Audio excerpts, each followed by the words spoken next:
given how many authors we're having on it lately, including 2 tonight.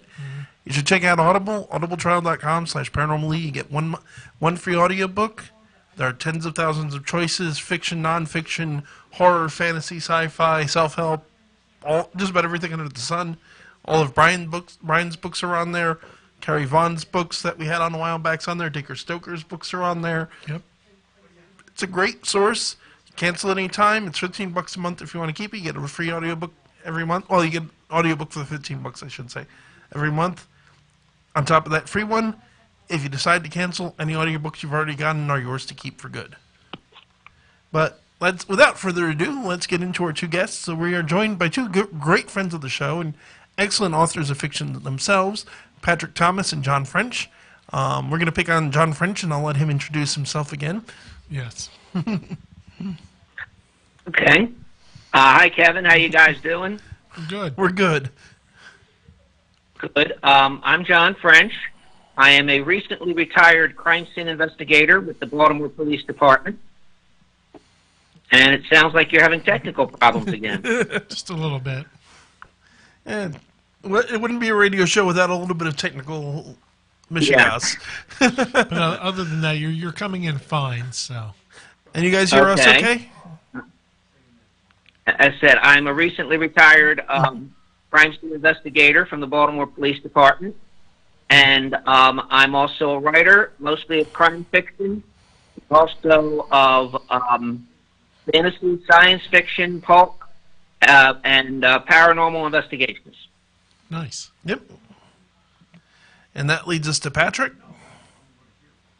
Hi, I'm Patrick Thomas, and I try to write a little bit of everything, although I'm primarily write humor, which carries over to much of what I write. I do urban fantasy.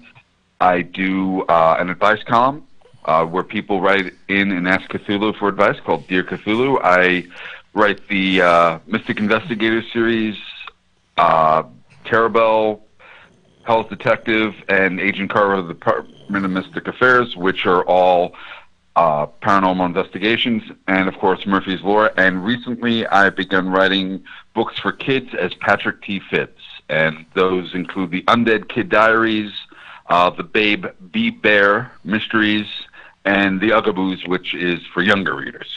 Oh, nice. Very Bunch of fun monsters. And I can actually say, well, I own several books of both of them, many of which are digital, just because it's the world we live in today. And the ones that aren't are all currently packed because I'm in the process of moving. I did manage to find one of Patrick's books to bring in with me. So if everybody could see, it's called Bartender of the Gods, per the Murphy's Law series. It's an enormous amount of fun.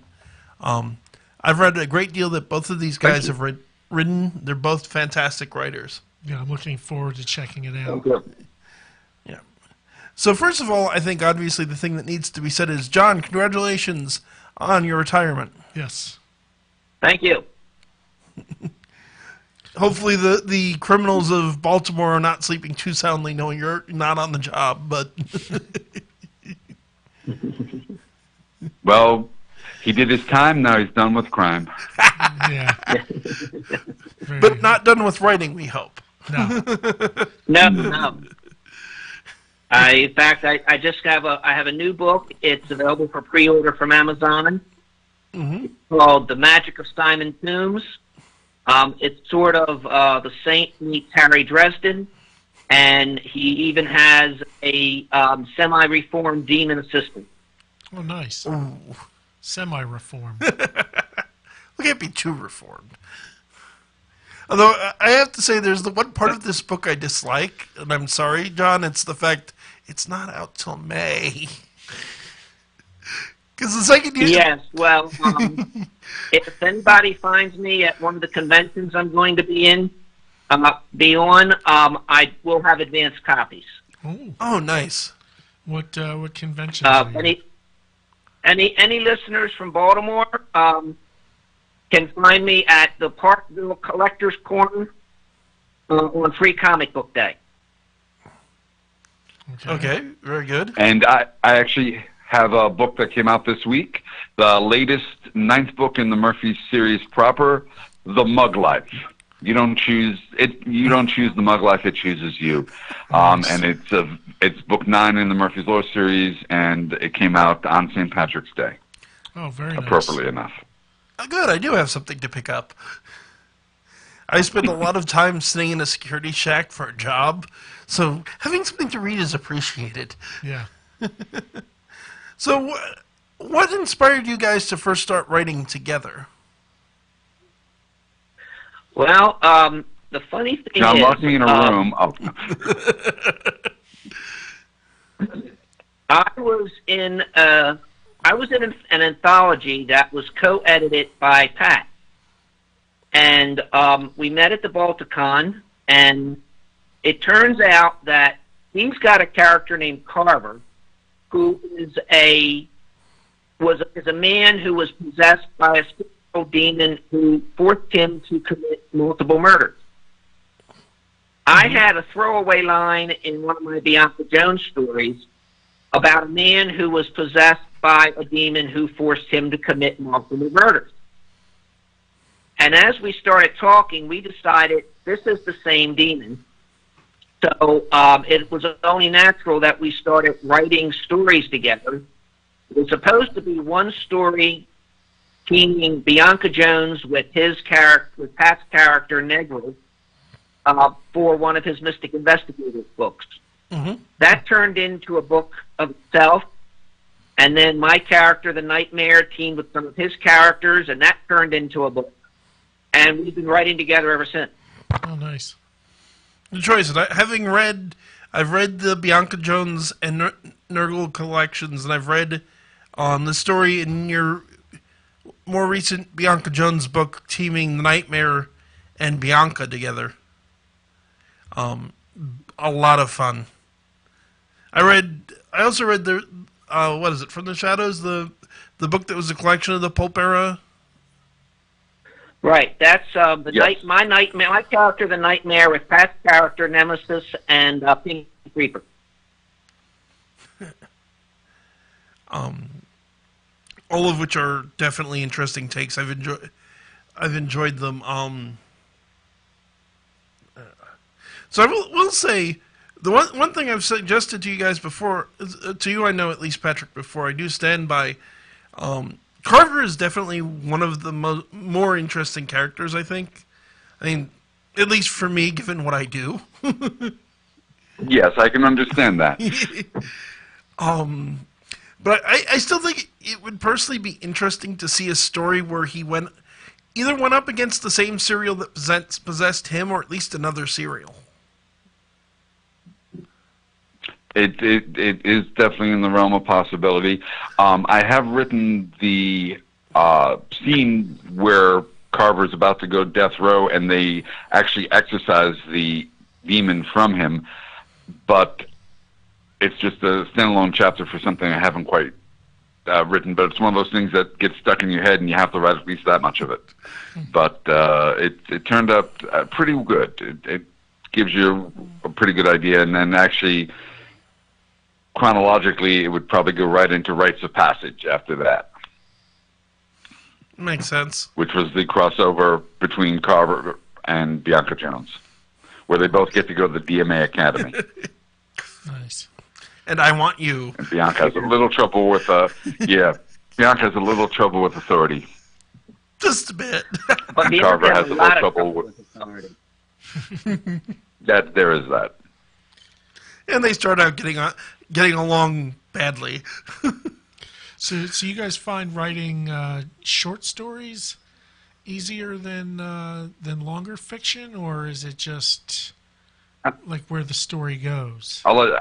I think John and I may have different answers on this. I'll let him go first. Okay. I'm primarily a short story writer. I write short stories about the same characters, and I try to keep the stories somewhat sequential, so that when I have enough of them, I can put them out as a book. Okay. The Simon Tombs was actually conceived as a serial novel, in that it's a collection of short stories, one of which feeds off the other. So About the only novel I've actually written are the ones with Pat. Okay. So I take full blame for those. That's fine. And with me, I depending on what's in my head, I can go back and forth between the two. But like John, I definitely use the same characters again and again, so you can get a collection. And what I've done with some of them, like with Agent Carver, his first book was a collection of short stories, and his second book, which was co-written with John, was a novel. With Terabelle, it was the same thing. First book was collection, second book was a novel. My character Hex, first book's a collection, second book's a novel. Because when John and I are in numerous anthologies and magazines, so it may take a while before you actually get enough for a collection. I have two characters that are nearing the point where I'll have enough. One is the Infinite Jester, and one is Moni, the Graveyard Angel. So they're both getting close enough that another couple stories, and they'll have their own collections. I want to say And you if I keep first following suit, a novel. mentioned doing a Dagonet novel or collection about at least a year ago. And Well, I was going to do two short ones, and one with the history and one with the modern day, and I decided to go with the long. So it's at about 60,000 words, and when it's done, I'll probably be 80-something thousand words, and that Hey, way Pat, it'll Pat, be, Pat, let's face it, all Dagonet stories are short stories. But for those who may not be familiar with the character, he is a very short gentleman who started out as the jester for the Knights of the Round Table in Camelot, and he was knighted so he could defend himself against the knight, and actually ended up becoming one of the better knights. He encounters the Holy Grail at one point and gets immortal, although not eternal in my book.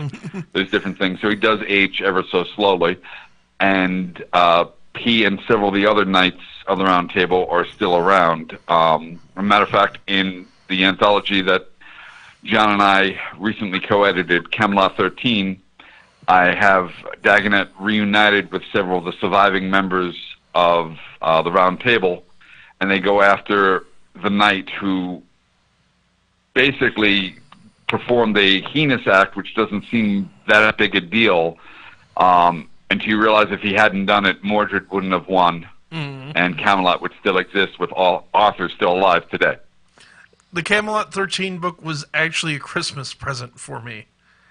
And Oh, excellent. it sadly wound up being one of the ones that got into storage, but I did read the Dagonet story.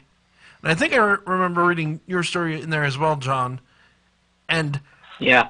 The story that I have in Camelot 13 was co-written with a friend of mine, and that was her first published story.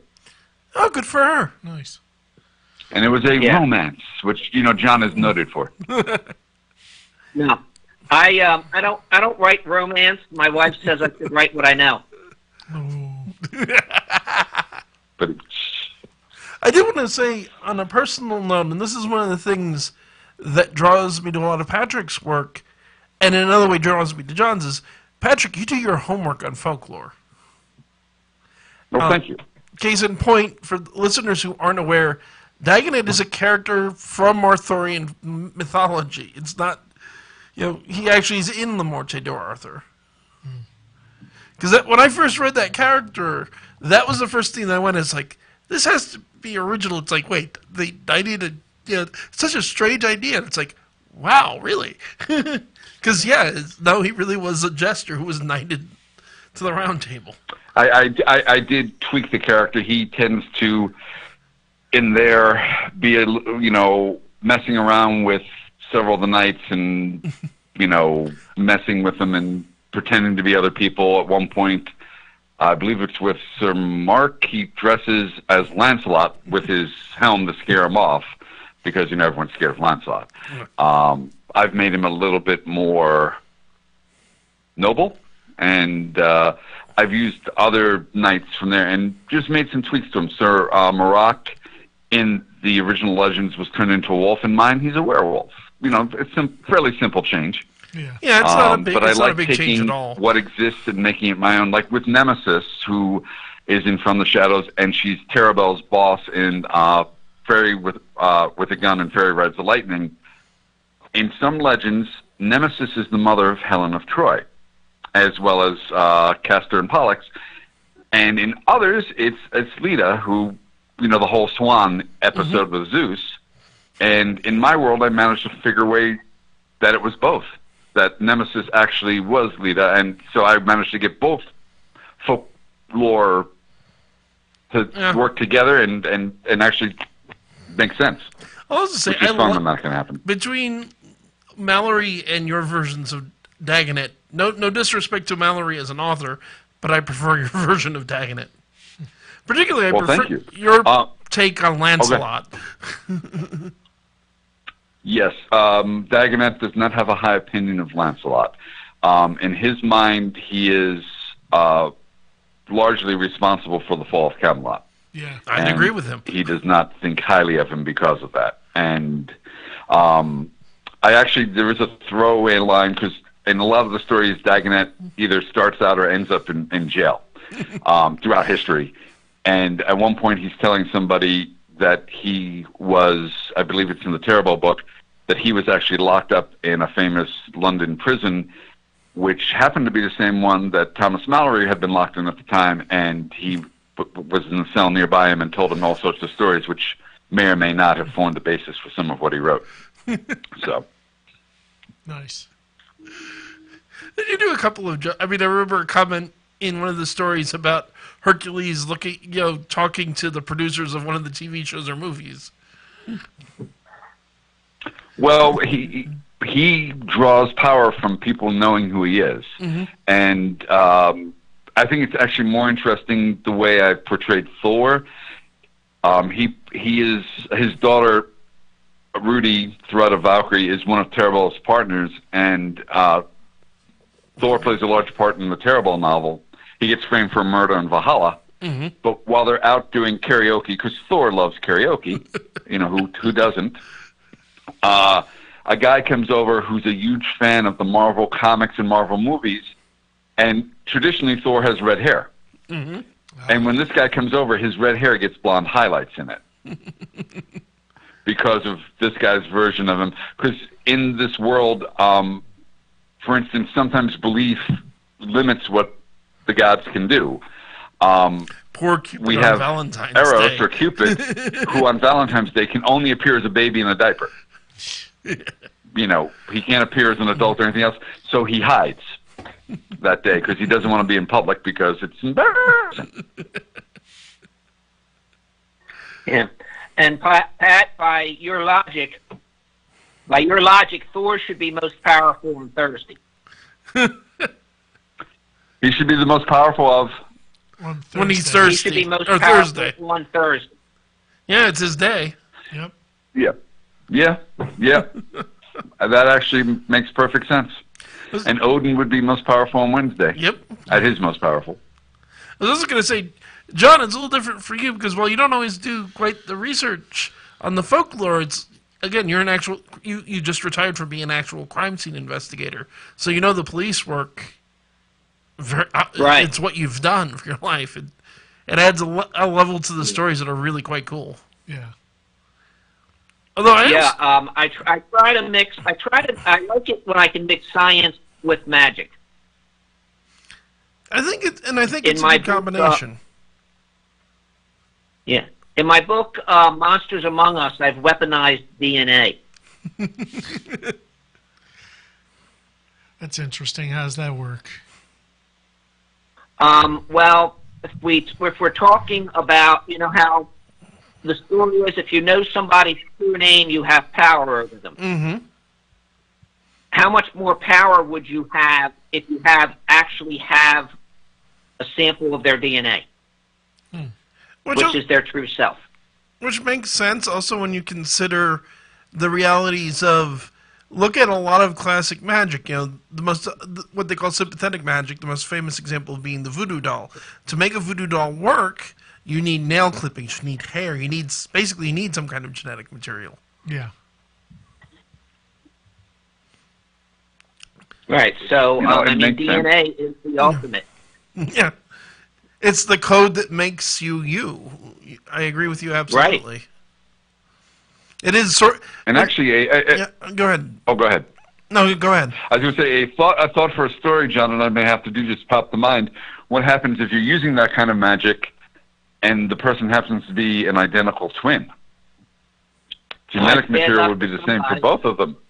That's bad luck for somebody is right. Yeah. Except genetics. I wrote a story with the late great C.J. Henderson once, in which the guys at the Pelgimley Institute find a way of equating fingerprints and DNA.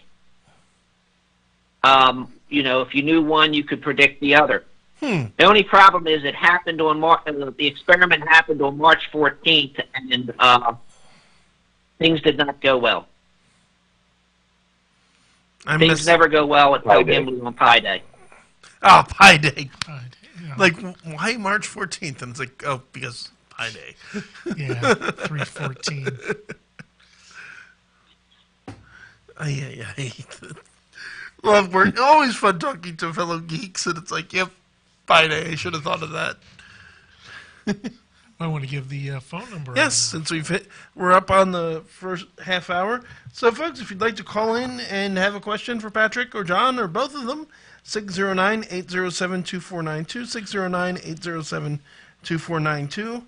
Anything in the chats? Operators are standing by. Yes. Scanning over. Because we won't give them any chairs. The chat, one just pointing I need to edit the description again.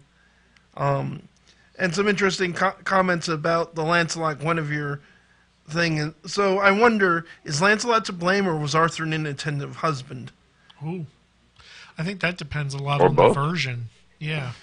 Well, I always liked T.H. White, the Once and Future King version. Arthur suspected that Lancelot and Guinevere were in love and having an affair. But he knew that if he found out for sure, he'd have to go to war with Lancelot. He'd have to go fight his best friend. So Arthur deliberately did not seek the truth to avoid warring with Lancelot and tearing the realm apart. I've seen that suggested before. I want to say Mists of Avalon plays with it too. The idea that Arthur suspected or even outright knew what was going on, and the version I've seen was Arthur truly loved Guinevere. Guinevere was very fond of but didn't really love Arthur, but because Arthur loved Guinevere, he let it continue because he wanted her to be happy. And the other part of the whole thing was he let it continue as an open secret, but once Mordred makes it public, he has to do something because it's a deliberate affront to him as king. Therein starts the beginning of the end. My main problem... Well, actually, go ahead. According to T.H. White, the end started at the beginning when Arthur got with Morgan Le Fay, and basically, or when Uther seduced his someone else's wife, and that was the first sin. Yep. The second sin was Arthur having being seduced by Morgan Le Fay and producing Mordred. So essentially, no matter how good the people in Camelot was, it was based on a sin, based on a couple of sins, and so had to fall. I actually used to know a medievalist who had a theory that what actually happened is they found the Holy Grail. Yeah, the Grail quest was completed. The Grail was found. They didn't really have anything to do anymore. And just that lack of inertia ultimately caused the collapse. Well, see, and the Holy Grail, while popular, was not the only thing they did. True. The knights would go out and about and have their adventures and then try to get together at least once a year to tell their stories, literary device there, and renew their oath to being a knight of the Round Table. So True, although the Grail I'm quest sure there was still comes. stuff to do out there. This is Because true. not everyone went after the Grail. There was 150 knights. Yep. Though, as I understand it, the Grail comes at very near the end of the story, at least in Mallory and some of the other sources. So it's that would be kind of, I think, they've done all these great deeds, but now you've completed this ultimate quest from God, and it's like, well, where do you go from here? Disney Well, Hunt. then too, only a few knights achieved the Grail. True. So what does that say to the other ones? Sorry, you're not worthy. Yep. So you now have a giant We're not worthy. We're not worthy. ego problem for all the other ones, because only Hector, Galahad, and Parsifal were allowed to approach the Grail, and only Galahad actually completed the quest. Although, of course, because Mallory loved Lancelot, Lancelot got to see the Grail. Well, yeah. And Lancelot was a borrowed character anyway. Well, as was Galahad. Yeah, it wasn't, And Parsifal. wasn't part of the original stories. Because pretty much everybody it's a had lot it of fun with the movies where they have them both the same age, the father and the son. Oh, yeah. Wibbly Although wobbly there was a timey really, wimey. I'm blanking on the name of it, but I want to say it was First Night. It was a really bad movie where the knights were just a bunch of guys working for the Roman Empire running around. No, that was King Arthur. I think that was called King Arthur, and it was a really bad movie. Yes. But it is Dagonet's favorite movie. Because he's in it. One, he's in it. It's the only major Camelot movie that includes Dagonet. And in it, he's 6'6", bald, and muscles. And at one point, he hits a lake with a hammer and shatters the lake. Yep. Yeah. So it's Dagonet, Dagonet who's 4'8". That's his favorite movie, even though it's awful. Because he's in it and he does something badass and is a giant. Exactly. So. I like that. No, And actually, there's one part that Merlin and some of the legends knew what was happening with Mordred, so he pulled a Herod, where he actually gathered up the infants of the kingdoms and went to put them to death. And in some Arthur knew, and some Arthur didn't. In mine, Arthur forbade it, but Merlin doesn't always listen. And there's actually, it's a Ganita story that I've started that tells what actually happens, and then it ties again into the fall of Camelot with Nimue, who I'm mispronouncing her name horribly. I won't even so it all pretend I ties can together. pronounce that name. I know who you mean, though. One of the ladies of the lake. Yeah, isn't it? One of the ladies of the lake who took down Merlin, and actually, Usually one thing pronounced people Nimue. don't realize is one of the ladies of the lake raised Lancelot. Mm-hmm. Lancelot the Loch, Lancelot of the Lake. Yeah. Yep. Which is, And also was afraid he was going to die because of a prophecy, so made him dress as a girl until he was 18. Which most people don't realize, but I'm using that version. So Lancelot He and really Norman wasn't Bates in love having a with little in Guinevere. common. They were just BFFs.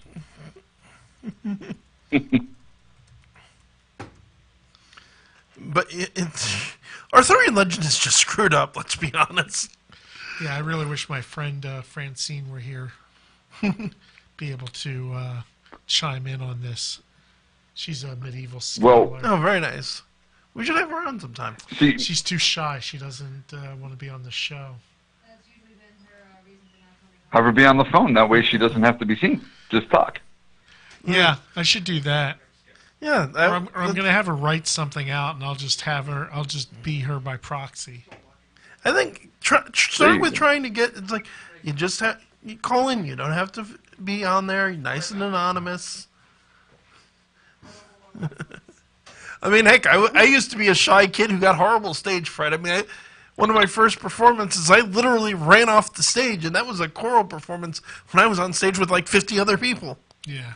And look at me now. You never know until you try. You've overcome. Yeah. Yep. Well, in my version of Camelot, which I've alluded to, because Camelot was supposed to be 1,000 years and paradise, and would have been Earth ushered into a new age, had it gone the other way. And Camelot was Arthur was the High King. There were other kings, but what basically he did is he brought, copying the Roman Empire, he brought roads, he brought sanitation, all these things he was working on. And in this world, one of the things Morgan Le Fay did was cast a spell so that no one would be able to prove what Camelot did, and people would forget, which is why the legends are so important, because she erased some of the proof of what they did. But, Arthur had basically sanitation engineers going through and picking up the animal dung and the garbage, and he had hunters going through the forest to make sure everybody in the towns were fed, and there was all this stuff going on. It wasn't just the knights going out and slaying monsters. He was actually building a society where the crown took care of everybody. Right. So, which is kind of not in a lot of the other legends, but why would Camelot be so great? There's been a lot of places where people got off and just fought monsters and evil people, and what else did they do that made Camelot so great? Yeah. Besides all the silly singing. And it makes sense when you think about the legends. I mean, everything else aside, that the idea of the round table and everyone has an equal voice. That's, even for the period of the Middle Ages the legends were written in, that's a fairly progressive idea. Yes. And that people who were enemies under other circumstances were brought in and treated as equals. Mm-hmm. And that you had to follow a higher code, which bit them in the butt in the end, but, Okay. Let me just add this about King Arthur. If you like steampunk and you like the legend of King Arthur, there's a book I just read called Golden Braids and Dragon Blades by Melanie Karsak, and it's a steampunk retelling of the Rapunzel story with King Arthur thrown in there. Okay, then I'm going to have to check. Golden Braids and what was it again? Let me Golden Braids and Dragon Blades. I'm going to have to look this up. This sounds like fun. That's an interesting combination. And it works. I mean, as you mentioned, the T.H. White story, The Once and Future King. King Arthur is supposed to return. Of course, England's hour of greatest need. Yep. Raising the question I was suitably happy to see you address, Patrick, which was, where was he during World War II? Or what's coming? Well, what's coming in the regular world, I don't know yet. Well, yeah. But in the alternate universe of the Mysticost, that was it. And Arthur came back, because it was alluded to in Fool's Day and another time that Murphy is the one who woke Arthur. Yes, I remember. And brought him back. And for listeners... So that... Okay. I was going to say, no, for listeners, the Mysticost is a short version, I think, without spoiling anything, is the United States government nukes fairy. Nice. After a fairy queen steals a nuclear missile. Yeah.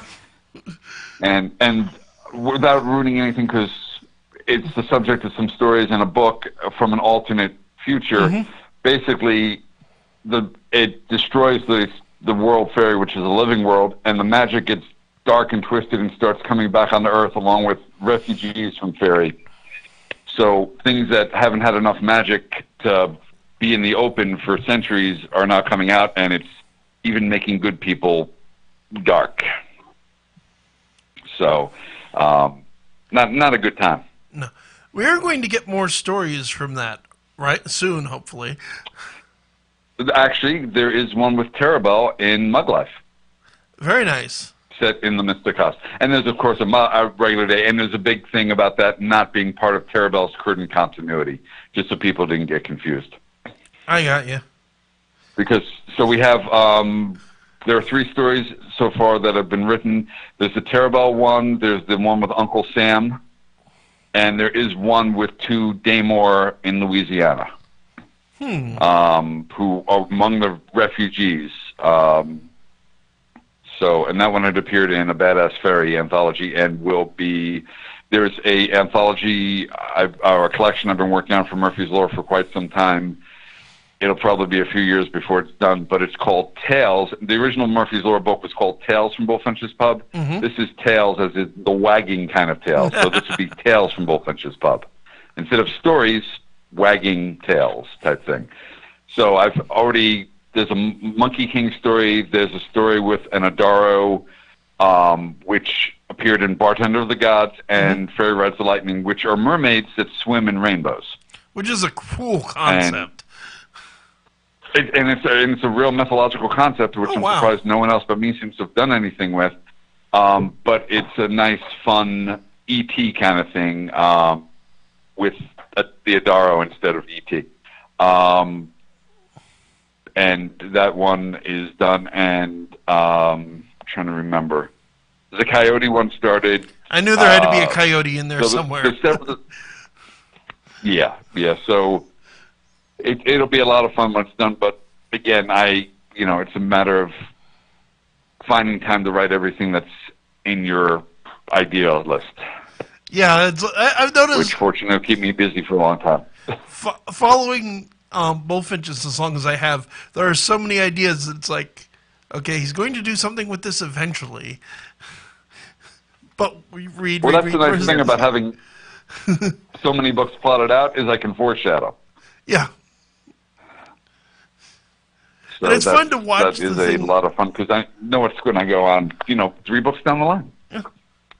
But just looking at like the Star Tender series that you'd alluded to for so long. There I get the foreshadow in reverse. Yeah, which is all Star Tender takes place 30 years in the future of the current series. It's like, when are all these things that we're alluding to already happening going to happen? Flash forward. Well, I have written, without giving away too much, in Star Tenders you find out 2 of the main characters get together. And without giving away too much else, I have actually written about 12,000 words when that actually happens. So the main character, Murphy, and somebody else finally get together. So I've written that. I just have to. There's going to be a few things that come out before that happens. Fair enough. Because also with my character Hex, he's going to be married, but I have to do a few things before that because I've already decided what's going to happen for the wedding and after the wedding. And I just got to do a few things in between. Who on earth would put up with Hex? Yeah, and like Pat, I'm already plotting out the third and last Bianca collection called The Last Monster. Looking forward to the collection. And, sorry to see it as the last one. It has a great ending. I'm sure it does. And then thanks to my current unemployed stat, I'll have time to write more nightmare stories and even go back to my first character, Matthew Grace, and tell people what he's been up to. Awesome. Yeah. I was going to New say... sins instead of past sins. Say, John, with your books, the one... I don't want to say too much just because I don't want to spoil it because people should read them. But I was impressed with the play out of the Bright One story outline. The Bright One, yes. Yes. Particularly just by virtue of I was so sure I knew who it was, and I was completely wrong. And I was happy to be wrong. The Bright One was actually a throwaway line in the first book in Monsters Among Us, The Case of the Cursed Weenie. Yep. That was just something for the witch to say, and then just when I did Choice of Damnations, I had the guy mention the Bright One again, and next thing you know, I had a new big bad. And Choice of Damnations was I'm not, given what I do, I'm not unsettled by fiction much, but there's some creepy implications in that story in the way that... Yeah, it scared... I wrote it, and it scares the hell out of me. I think it's John's best story. Nice. It is the scariest story for sure. You should write what scares you. Yeah, they say that's the way to write horror. It's what Stephen King makes his money doing. Yeah. But no, it's a well done story. It's a creepy story, and for listeners It's interested, a little too close to home for reality. yeah, and it's not a paranormal story, which is one of the more interesting things. Right. Yes, I tried to think keep the only I wanted to do a major one story without with supernatural. Bianca. Yeah, Yeah, where the supernatural. I mean, it was scary, but not the horror comes from what could really happen, as opposed to the supernatural. no, I agree. There's the line from the TV show Supernatural. Monsters I get, it's people that are scary. Yeah. Yeah, That's well, true. just remember to Bianca, monsters, people, they're all just another purpose. True. So, Yeah, actually, and like I said, that also appears it came out as a limited edition with one of Scott's stories. That's also in Monsters Among Us.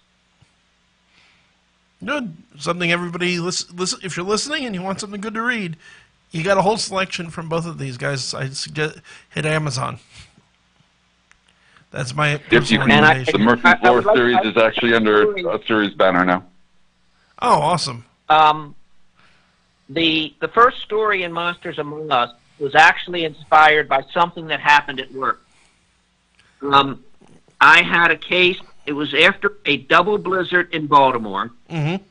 and then I had a case which actually involved a voodoo doll and somebody being cursed with the line, "Your weenie is cursed." Oh, yeah. And Remember that. I figured if I can't get a story out of a cursed weenie and a double blizzard, shame on me. And you got a good one out of it. So I thought, actually, particularly with the Cursed Weenie story, that this is probably as good a time as any to talk a little bit about your career. So what got you interested in Okay. crime scene investigation? I'm sorry? What originally got you interested What in was it? crime scene investigation? I got into crime scene investigation because I did not get into medical school, and I needed a job. Oh, nice. And a friend of my father's, who was a police officer, told him that the Baltimore City Crime Lab was hiring civilians, and I thought it was going to be a lab job, but it turned out to be, working crime scenes alongside police officers. At the time, Baltimore City was one of the few jurisdictions in the country that put civilians on the street. It was a way of freeing officers up to do patrol and investigative duties and arrest people. Wow. So what sort of qualification, if somebody wanted to get into crime scene investigation, what sort of qualifications do you need? It varies from jurisdiction to jurisdiction. Mostly around the Baltimore area, you need a science degree, either chemistry, biology, physics. A lot of people are getting a general science degree, a general science bachelor's degree, and then getting a master's degree in forensic science. It's an extremely competitive field. In 2018, we had like 7 positions open and over 100 applicants. Oh, wow. Most of whom had a master's degree. Do you credit some of the TV shows and things with Oh, yes, increasing the definitely. Well, we can have popularity? some fun with that. John is not a Yeah. fan of the shows. No, I think CSI it was the best show on TV because they and here's where it gets fun. They had my books on the set for 6 years, and in one episode they threw one of my books at a suspect's head. And I have screenshots of that on my website. And because John and I wrote books together, he had to sign a waiver giving CSI permission to use the book on the show. It didn't show up on camera, but he was quite torn about it. And I was like, you're going to have to like him if they show the book. So do you... no, I don't have to like But it. he was... The whole emphasis on CSI and the popularity of crime scenes started with of course the OJ trial and the emphasis on forensic science, and then we went into forensic files and things like that. And after all those years, TV still can't get it right. Yeah.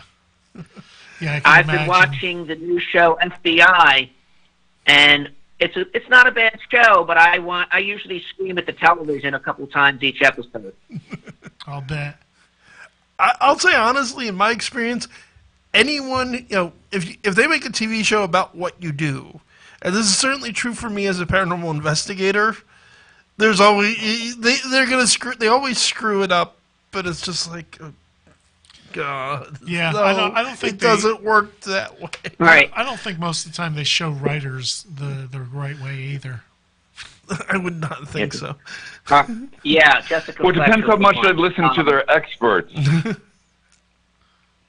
I'll let John tell, but there was a... Oh, Kevin, yeah? before we run out of time, I have a question for you. Yes, please, by all means. I heard this on the news. Mm-hmm. What is this late thing I've been hearing about people marrying ghosts? Okay, I had to do a little checking on this because I'd heard of the idea before, but I couldn't remember the details. Ghost brides. So yeah, there's ghost brides, which is an actual cultural tradition you find in particularly Southeast Asia, China, Sudan. Apparently, it happens in the U.S. a little too, believe it or not. Huh. But and the idea is really strange but interesting to me, at least, in that people will marry their living children to dead people. Or sometimes they will marry two dead people to each other. And the idea in Chinese culture, as I understand it, and I'm by no means an expert, is that the spirits actually marry in the afterlife. Okay. But these are living people who fall in love with perceived ghosts and marry them. Yeah, I've seen a little bit of that as well. And Well, the one woman who claims she married the ghost is actually seeking a divorce from him now. oh, good Lord. Well, Which I just find amusing. I Why, found 'cause that he's absent. he's not there enough. he's too much of a cold fish. Well, she's too materialistic and he's immaterial. Yeah. So, Yeah. I don't know. But Well, I'll also say, from I mean, the whole idea is bizarre to me, and I've seen other videos of people claiming to have sex with ghosts. Into some detail, all of which just makes me facepalm so hard. I think it's very much a product of the modern pop culture popularity of the paranormal. You also have the reality of, as soon as humans invent or popularize anything, within 10 seconds somebody turns it to sex. Every technology we've ever invented, we turned into porn somehow.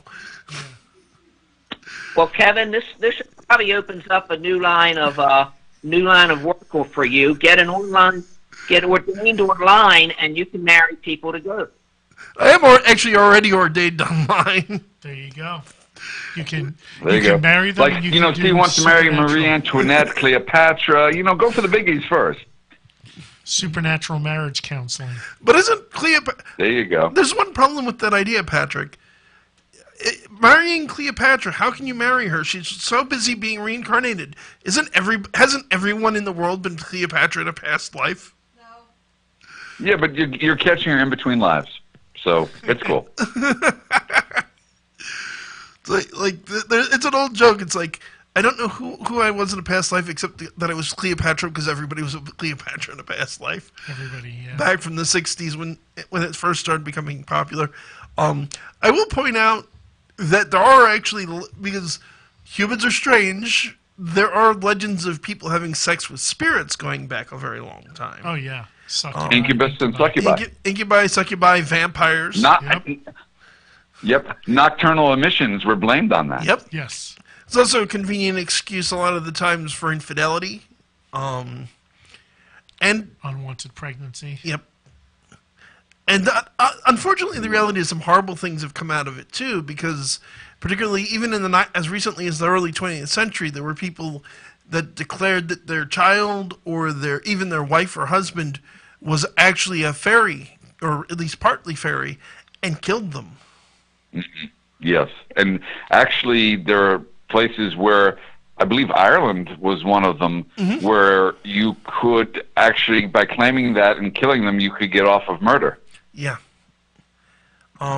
And I think it was someone mentioned it was still on the books, even though no one was going to buy it these days, because the guy tried to use it in defense for murder because it was still on the books. It didn't work out well for him. It's fascinating the things that are still on the books people use. I mean, there was a witch trial in England during right around the time of the Second World War. Because the reasons for it make more sense than it sounds, because what you ran into was they had a woman who was defrauding people. She was a phony psychic. And the government wanted to nail her with something. So they couldn't figure out, they couldn't quite make the charges of fraud stick, so they dug out the charges of witchcraft. It's like, you deserve to go into prison where you got, I don't remember, I think they managed to get her at least with some jail time or a fine or something. But it was the one charge they could actually manage to, yeah, exactly. I'll say on that, she turned me into a newt. I got better. Although I still say one of my favorite witch trials actually took place in Pennsylvania. But you want to talk brooms? William Penn presided over the trial. When they asked the woman if she wrote about at night on a broom, she said yes, probably because she was Swedish and she barely understood English. William Penn's response: there isn't a law against writing about on a broom. Well, that's a good answer. Yep. Unfortunately, if anything, I'd be like, teach me. Yeah. Unfortunately, as much as I hate to say it, it looks like we're running out of time. Yeah, we're down to 2 minutes, gentlemen. So we need to do our last sponsor. But before I do that, guys, please plug conventions, books you've got coming out, and all the other good stuff. Okay, well, I already mentioned my latest book, The Magic of Simon Tombs, which is available for pre-order on Amazon. And if you can find me at a show, I will have it. I'll be at Baltimore City Lit in April. Free Comic Book Day at Collectors Corner, Parkville, in the first Saturday in May, and at the Balticon in the Renaissance in the Inner Harbor of Baltimore, Memorial Day weekend. Very good. And Patrick, I'll be at Balticon. I'll be at Balticon as well, and I have a bunch of new books out fairly recently. I have two Dear Cthulhu's. Cthulhu Happens and Cthulhu Explains It All, The Mug Life, the latest Murphy's Law, and coming out I have Mean Streets, the latest Mystic Investigators, and Terabelle the Unconquered, a prequel collection of Terabelle's Days in Fairy. And check out Patrick T. Phibbs on Amazon for my kids' books. And I swear, you guys want me to have no money. And I was going to say, for the Audible sponsor, check out Past Sins by John French. I'm available on Audible. Yes.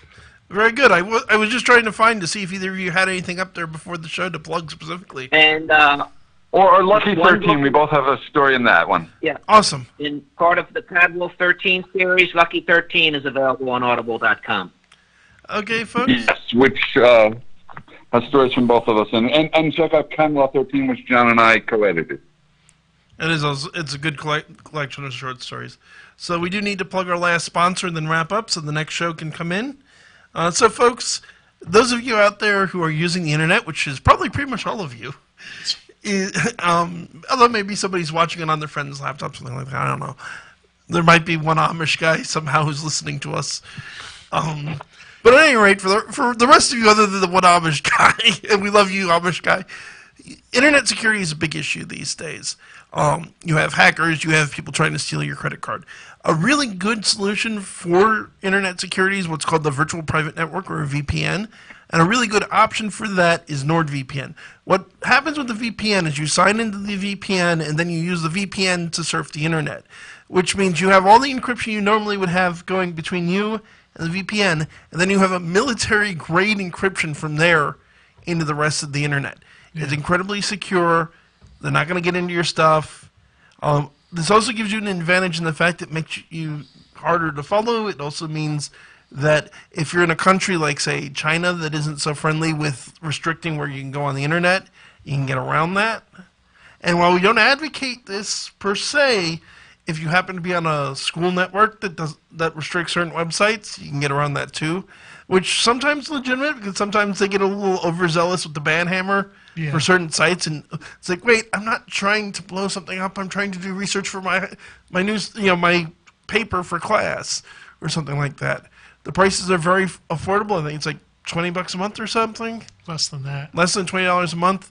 You can go to the link in the description below. You'll be able to help out the show. You'll be able to get a subscription. You can cancel it any time if you decide that. It's a 30-day money back guarantee. You'll be glad you did. I use it. Baron Voltage uses it. We're both very happy with it.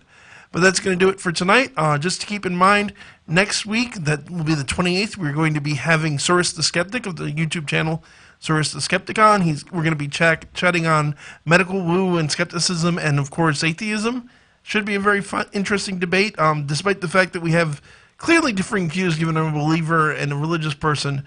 But Source is a good guy. We've had some very positive conversations in the past over chat and Messenger and comments and things like that. And then the week after that, which will be April 4th, we're going to be having my friend S. John Ross, who is a game designer and author. He's written GURPS Thaumaturgy, GURPS Warehouse 23, White Wolf.